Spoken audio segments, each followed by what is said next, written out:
from books to knits. So last month, my friends and I decided to form a book club. You know, a typical suburban evening activity. We were all set to dive into the world of classic literature, or at least pretend we understood more than just the spark notes. We met every Tuesday evening, each person bringing their own copy of that month's book, a bottle of wine, and a whole lot of enthusiasm. However, on our very first meeting, Jenny showed up with a pair of knitting needles and a ball of yarn. Just something to keep my hands busy while we talk, she explained. The rest of us found the idea oddly appealing.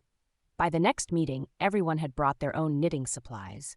We hadn't even cracked open a single book yet, but the sound of needles clicking was oddly soothing. We spent the entire evening knitting and chatting, the book club slowly morphing into a knitting circle. Steve, who had clearly never held a pair of needles in his life, suggested we spice things up a bit. "Why not make it a competition?" he proposed with a mischievous grin.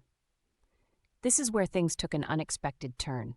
What started as a simple pastime quickly escalated into our very own competitive speed knitting league. Each week, we set new challenges, starting with small projects like hats and scarves.